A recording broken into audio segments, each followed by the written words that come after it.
Lending her voice to that, Ruth Wasserman Lande. She's a former member of the Knesset with the opposition Blue and White Party. It's an absolute travesty. And God knows I'm in the opposition. I don't belong to the Netanyahu coalition. I don't agree with the Netanyahu coalition. It has absolutely nothing to do with left or right.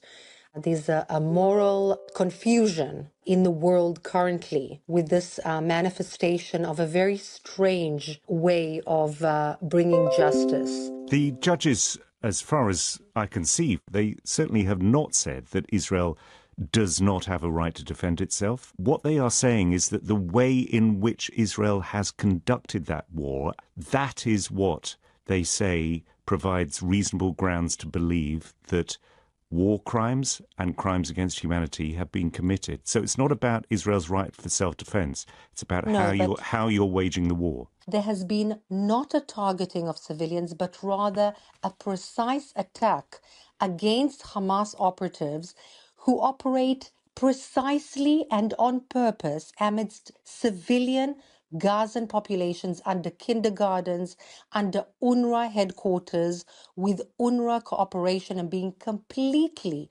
complicit in the crimes. Those are the ones that deserve to be aimed by the high courts of justice in the world as perpetrators of war crimes. There are several accusations which the judges say deserve to be heard in court. To take just one of them, and that is that the judges find reasonable grounds to believe that Mr. Netanyahu and Mr. Gallant, and I quote here, bear criminal responsibility for the war crime of starvation as a method of warfare.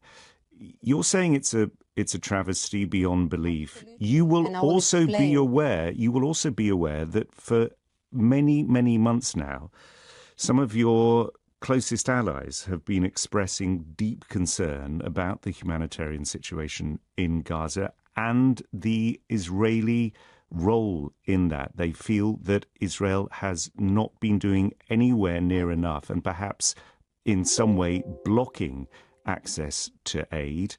I would love to answer that because I actually dealt with this very, very specifically and hands-on. There is absolute no starvation of Gazan civilians, definitely not a policy nor a blocking of the aid. In fact, there are hundreds of truckloads of aid sitting and waiting for distribution by United Nations and international organizations just outside of Gaza. But there's been an absolute systematic stealing of the humanitarian aid by the Hamas operatives and stealing the help and the aid from their own civilians.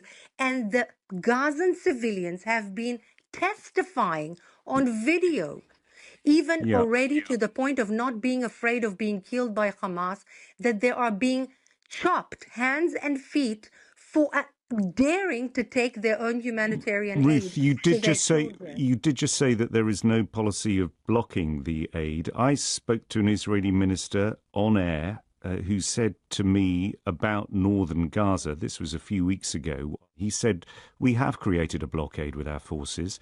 We've prevented supplies from entering the blockaded region where Hamas was trying to regroup. This practice of blockade is legal. No, there has not been a blocking. What is happening in a very certain area of the northern part of the Gaza Strip, this particular area is a hotbed of Hamas operatives with Well, maybe so, but there are still tens of thousands of civilians there. Just a second, sir, with your permission. These civilians, in inverted commas, are there because the horrific Hamas operatives are chopping their feet and arms and not allowing them to move out with a convoy of Israeli soldiers that are there to defend their way against the Hamas in order to move to safety.